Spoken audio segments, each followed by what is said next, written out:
இன்றைக்கி சத்தான பச்சை பயிறு குழம்பு எப்படி செய்யலான்னு பார்க்கலாம். தாளிக்கிறப்ப சேர்க்க வேண்டியதை இப்போ வறுத்துடலாம்.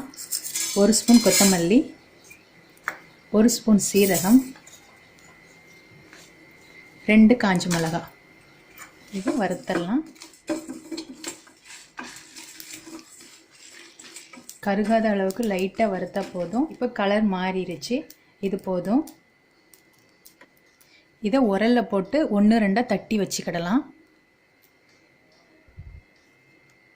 பச்சைப்பயிறு குழம்புக்கு நான் நைட்டு பச்சைப்பயிறு ஊற போட்டு அது காலையில் செய்கிறேன். ஒரு 6 to 7 மணி நேரம் ஊறினா போதும். இது 100 கிராம் பச்சைப்பயிறு எடுத்திருக்கேன், சேர்க்குறேன். இது மூழ்கிற அளவுக்கு தண்ணி சேர்த்துக்கலாம். இதில் இப்போ சேர்க்க வேண்டியது 1/2 டீஸ்பூன் மஞ்சள் தூள், ஒரு 5 பல் பூண்டு, ஒரு பச்சை மிளகாய், ஒரு தக்காளி. இப்போ ஸ்டவ் ஆன் பண்ணிவிட்டு இது ஊற வச்சதுனால 2 விசில் போதுமானது.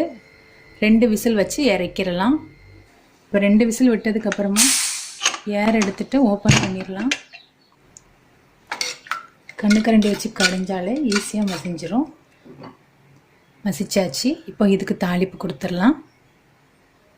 பேன் சூடானதுக்கப்புறமா எண்ணெய் சேர்க்குறேன். இது கூடவே 1 ஸ்பூன் போல் நெய் சேர்த்துக்கலாம். எண்ணெய் காஞ்சதுக்கப்புறமா கடுகு உளுந்தம்பருப்பு சேர்க்கலாம். கடுகு பொரிஞ்ச உடனே கருவேப்பிலை சேர்த்துக்கலாம். ஒரு 10 சின்ன வெங்காயம் கட் பண்ணி வச்சுருக்கேன், அது சேர்த்துக்கலாம். பெரிய வெங்காயம் சேர்த்துக்கலாம்.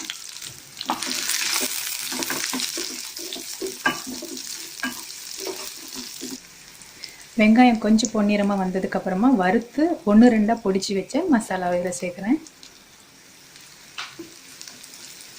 இதையும் சேர்த்து கலந்துடலாம்.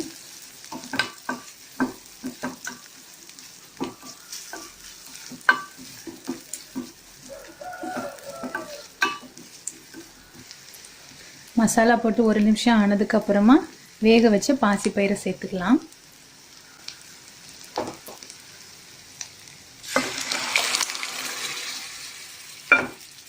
குக்கர் கழுவுன தண்ணி இதில் சேர்க்குறேன். இது சேர்த்து கலந்து விட்டுடலாம்.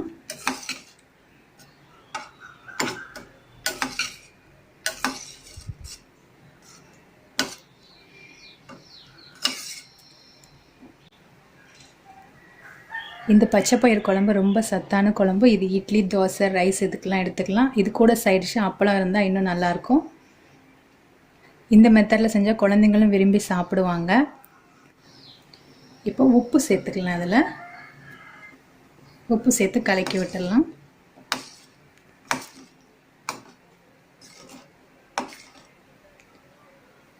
புரோட்டீன் ஃபைபர் அதிகமாக இருக்கிறதுனால கன்சீவாக இருக்கிறவங்க இது அடிக்கடி எடுத்துக்கிட்டால் நல்லது. அவ்வளோதான், நம்ம ஸ்டவ் இப்போ ஆஃப் பண்ணிடலாம். இப்போ பச்சைப்பயிறு குழம்பு தயாராகிருச்சு. இந்த சுவையான பச்சைப்பயிறு குழம்பு நீங்கள் உங்கள் வீட்டில் செஞ்சு பாருங்கள்.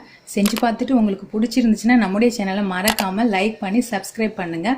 கூடவே உள்ள பெல் ஐக்கானையும் கிளிக் பண்ணிக்கோங்க. தேங்க்யூ.